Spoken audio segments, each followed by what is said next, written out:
one of the participants will introduce themselves. So Zen, introduce yourself. Hi, I'm Zendor, and yes, you have been expecting me. I'll be your guide as we peer into the depths of what keeps us afraid, angry, ignorant, and immobile. How was that? My friends call me Zen.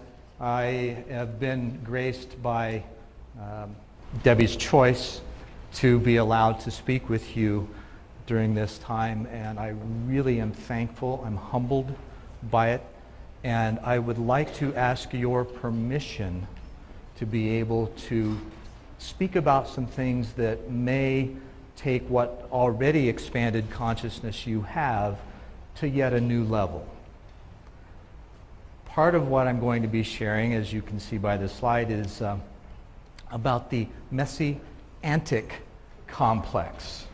Kind of a play on words there. Many of us feel like we have missions and that we are here to do something of utmost import for not only ourselves but for the world. And I think NDEers, cancel that, I know NDEers are much more open to this kind of knowing than most others because of their direct experience of knowing that there is more than just this world. Now, as you can see by the initials up there, a little bit more about me. I've got a Master of Arts in Organizational Management, an MBA in Project Management, Certified Hypnotherapist, Transformational Life Coach, and an honorary Doctorate in Divinity. And there's probably a few more in there. I've been in the aerospace industry. I was a production control coordinator for $7 million a month in shipments back when I was in my 20s. I actually have 4 children and 8 grandchildren, so I have the experience of both a father and a grandparent, and that I've advanced through all of those from the aerospace industry to some very interesting experiences in the television industry, music, theater, and arts and crafts. I've been blessed with a plethora of opportunities for experience. So moving right along, when I was younger, I kind of got set up, and how that happened was through an adoption. I knew very young, I think I was 5 when my parents told me. Shortly thereafter, though, I heard a voice. I was standing at the top of the staircase. We had a dual staircase, so the landing was looking out over the front porch of the house. And I was looking out in the evening, waiting for Dad to come home, and I hear a voice say, "Hey, you!" I wasn't quite sure what to do, except spin around and say, "Mom, Mom, do you hear that voice?" Of course, she didn't. And she was within 15 feet. I knew that she had to have heard that voice. Well, no such luck. And she actually blew it off and said, "No, I didn't hear anything, must have been a peeping Tom." Well, our town did have a peeping Tom, so, however, I knew instinctively at that time that the voice came from inside. Now why? Wasn't quite sure. But we did develop a relationship over the years, and I eventually found out who it was. We moved into a new house about a year after that, and I started having out-of-body experiences. Now, as you all know, especially the experiencers, there's that segue in between being in your body and being outside your body that you have to basically confront yourself and allow yourself to move from one place to another. Can I see some shaking heads? Okay. Mine's bobbing up and down anyway. It's good for everybody. So what happens is that in that interim, there's a question of, am I dying? And then there's an acknowledgement of, no, but boy, this really feels cool. So as a child, you can imagine that understanding or having the opportunity to do that and get up and fly around the house and then the neighborhood and the town gave this one, the opportunity to really get comfortable with yet another capacity or sensory apparatus that we actually all have and we are capable of doing. Now, and I think this was also prep work for the next experience, which was a series of, they weren't really dreams, because I'd wake up in bed actually not in bed, I'd be up in the corner of my bedroom watching my physical body get out of bed, climb out through my bedroom window. Now this is rural Indiana. Climb out my bedroom window, walk across the neighbor's yard, climb a fence and walk out into a 10-acre pasture, basically. And as I would walk out to the center of the pasture, I'd start rising up into the air. Well, I looked up initially, and I see this huge orange cigar-shaped cloud that spans the field and probably twice the length on either side of it. Now, the observer would become one with the participant as I would enter the cloud. I'd wake up in bed the next morning and go, wow, can't wait to go back.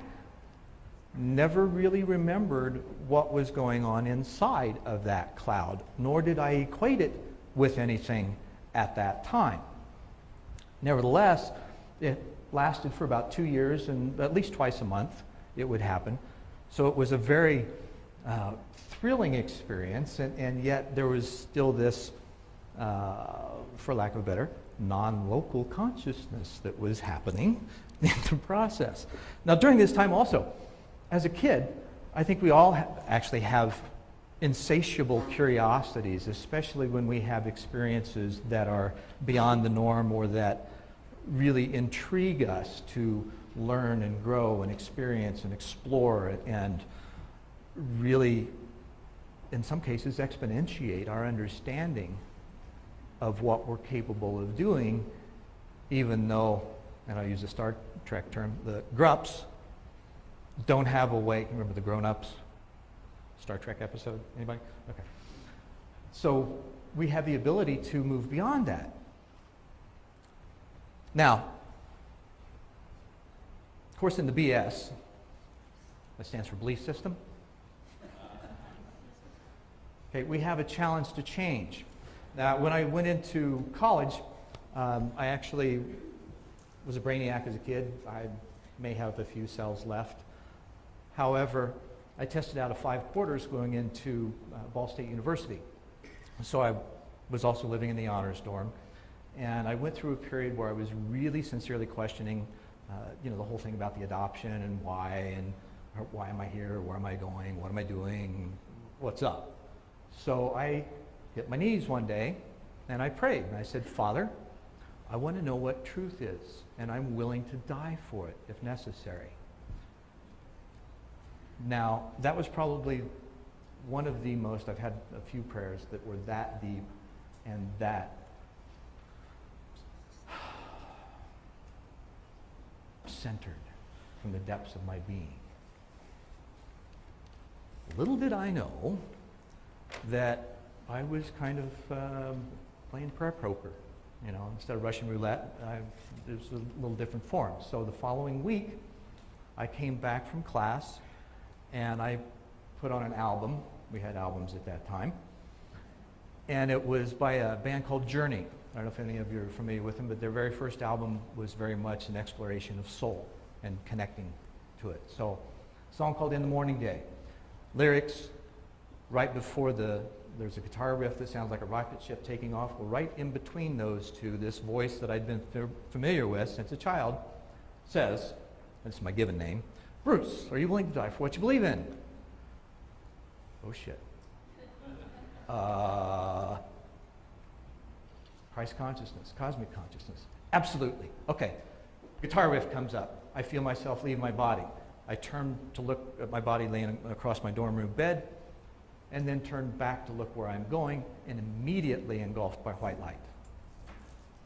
Now, as an impetuous teenager, I was there for maybe 15, 20 seconds, just long enough to orient, recognize that, okay, I can still see, even though it's white, I'm not dead, I can think.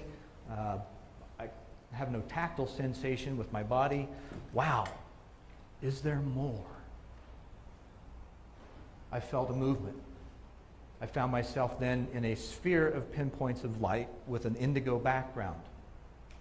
I instinctively knew that these pinpoints of light were points of consciousness.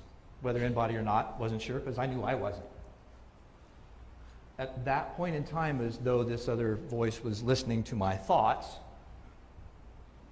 it spoke and it said, these are those that you are to work with in order to facilitate a new world order.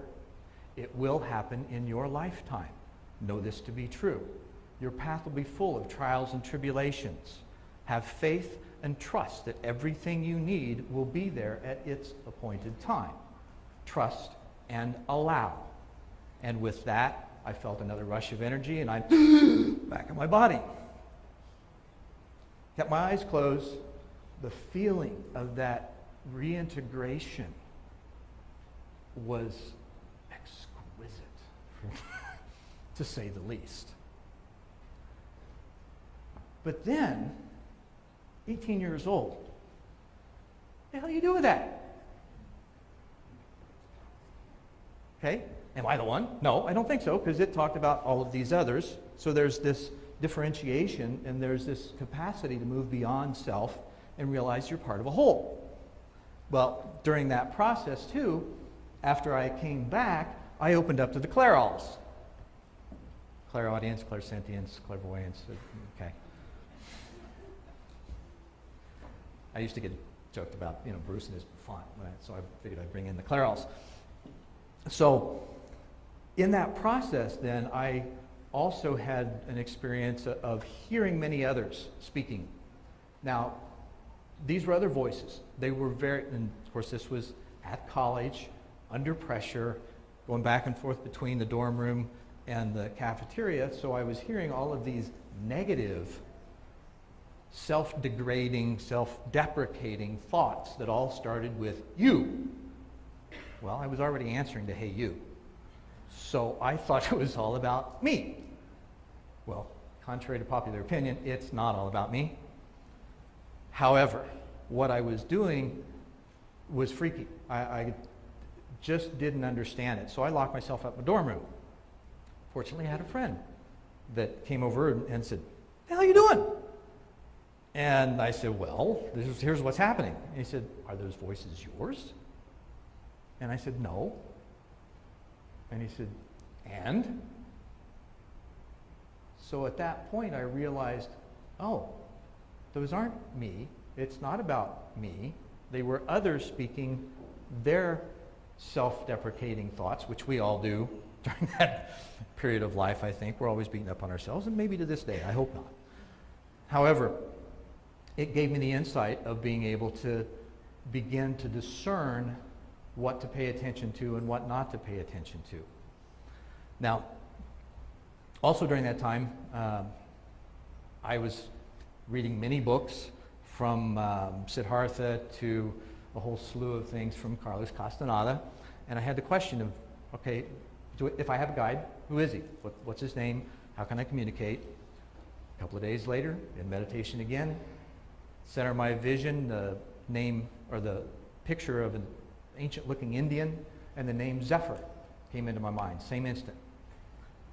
So from that point in time, there was this knowing that I was able to move forward with, and through another friend of mine who began to, actually had a great metaphysical upbringing, he could do automatic writing. So I contacted him to find out about Zephyr. Found out Zephyr is now, or was in what is now the southwestern United States over 20,000 years ago. I'm thinking to myself, I want to go there. Now I'm at Ball State University in Muncie, Indiana, so a little distance there. So what happened was a few years later, married, working as a machinist, meat cutter, and playing in a band. All three jobs fell through. I walked out on the front porch the following morning, looked up at the sun, okay, I'm listening, where do you want me to go? I hear Phoenix. So guess what happened? We picked up and moved. Now the fall after we got there, I'm standing in front of my grinder. I was an ID or a grinder production specialist initially in the aerospace industry, and I felt a presence step onto my lathboard platform, which is in front of the machine. Some of you machinists probably know what I'm talking about. The rest of you, it really doesn't matter. At any rate, I felt him step onto it. or felt someone step onto it. Look, there was nobody there, knew who it was. I heard, grab a pen and paper and draw. The symbol that you see up here now is what I drew. Of course, it was a little rougher at that time. However, it contains quite a bit. Just in looking at the very tip of it, there was an answer that bridged science and spirituality for me, and that was a number of knowledge and wisdom to be understood or to be interpreted with he who hath understanding, which, let's say, science maybe? Okay, where's the simplest place that that shows up? Carbon atom. 6 protons, 6 electrons, 6 neutrons. And guess what that does? Connects us all. And much more. It's amazing what sentience can do. So several years later, after my divorce, I went through a period of really reconnecting. One of the greatest summers of my life was 1989. My divorce was final on 11/22/88. Power numbers. Pretty powerful. So I'm getting ready to go through an experience called multi-level awareness. It was developed by a guy named William Swigart back in the 50s. Many of you probably are familiar with him. As I was beginning to go through it, Zephyr shows up, says, come. I leave. We're heading across the universe. It took us 8 minutes to arrive at this 3-sun solar system with about a dozen lush green planets around it. And we're at the perimeter. The suns take one voice and say, we are not only your forefathers, we are also the forefathers of your solar system. I start to ask questions. Zephyr says, nope, that's it. You got all you need, you'll figure it out. I'm like, oh, thanks. So 8 minutes traveling back. Now, the only place I've ever heard a reference of the speed of thought is in the Urantia book, which it states it at 241 trillion miles per second. So shortly after that, then, I had the opportunity to produce a television show. Called it One World. What was it about? Creating a common understanding of how we move through fear and how we can help each other to do the same. I interviewed probably over 200 people, had 120 shows in all from 1990 to 92. So I kind of pioneered that really in-depth, let's, crack open the egg, peer inside, and see what we can find in common. During that same period of time, I had many visitations. Now, these visitations were not just spirits, which I have had. What they were what we might call extraterrestrials. Now, what were they doing in my sphere? Well, before I moved out to Phoenix, the last thing that happened at a bookstore in Muncie was I was walking through the store, as a metaphysical bookstore. Book falls off the shelf. I open it up, flip it over, first paragraph that I read. Most common UFO contactee experiences in the late 50s, early 60s in the Midwest were orange cigar-shaped clouds. What do you do with that? Well, you deal with the experience, okay? So from that then, there was this question of, okay, what's going on here? What am I doing? And the thing that kept coming up was it had to do something with the Galactic Federation, and specifically the Ashtar Command. Well, those are, if any of you have heard of those, I'm not going to have a whole lot of time to go into that right now, but I would encourage you to Google them, and you'll find out things, and allow yourself to be moved into another place. So one of the most important crop circles that I have seen to date, when the binary code was deciphered, the message was, beware of the bearers of gifts and the broken promises. Much pain, but still time. Believe there is good out there. We oppose the deceivers. The conduit is closing. Now that conduit is the deception, is the inability to understand that we are all one. Consciousness is moving up. It's opening. We're all a part of that. Each one of us and our experiences plug into the critical mass and allow it to expand as well.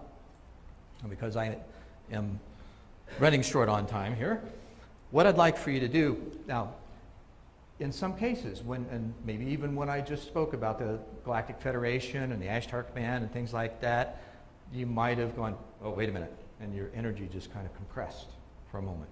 Well, that's essentially what I term an emotional blockage. And that is to openness and just exploring. So what I'd like you to do for just a moment is close your eyes, put your fingertips together, take a deep breath, feel your heartbeat in your fingertips. It's one of the oldest forms of connecting with your heart that there is. The moment you feel your heartbeat in your fingertips, you are out of your head. You are in your feeling. Your mind is silent, and you can hear from that place of silence. Whenever you have constriction, when you're presented with new information that's outside of your direct experience, for instance, and you wonder, rather than judge or condemn or be critical, take a moment, pause, take a deep breath, and ask from that place of silence, what is? That alone will lead you to transformation unimaginable on a regular basis, if you so desire.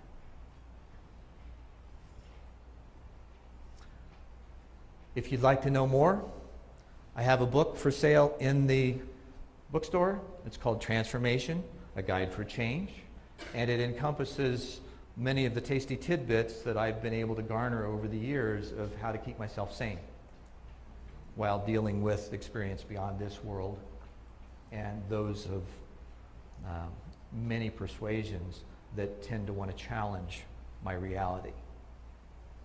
It's my story. I'm sticking to it. Thank you very much. Namaste. And Zen, thank you so much for bringing through, the veins that you have access to. And when I connected with Yeshua, because a lot of people connect with his archetype, even though they may not even have a relationship with the being that we call Yeshua Ben Joseph, and the Native Americans call him Yellow Hair.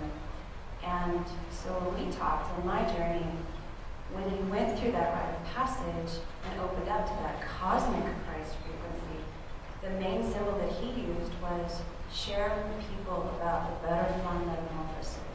That I went from being Yeshua to Christ and then being Sananda. Yeah, so I'd love to hear more from that. Gee, that's amazing that would show up on the cover of the book. Actually, butterfly is the symbol for transformation. Yes. I particularly, for most of I would say for almost 33 years, I think 34 years, oops, don't want to use that number. I actually wore a Christ head pendant that was part of my daily centering. I would always question, okay, what would Jesus do, kind of thing. But take it to the next level of, okay, what kind of, like the picture I had up of him laughing, okay, what kind of audacious level could I take this to that would allow that freedom of spirit that comes from within all of us to be shared? And I found that even with working with some of the folks that I've had the opportunity to help transition from this world to the next, showing up in actually complete physical form at the end of the bed, moving the bed just to make sure that I got that they were there, and then continuing a conversation of what it was like on the other side and the questions that they had of how to integrate with it. So that also is something that's available that, if we are able to picture a person's face and look into their eyes, what do we know the eyes to be? Gateway to the soul. So that connection is there. Thanks, Dietary.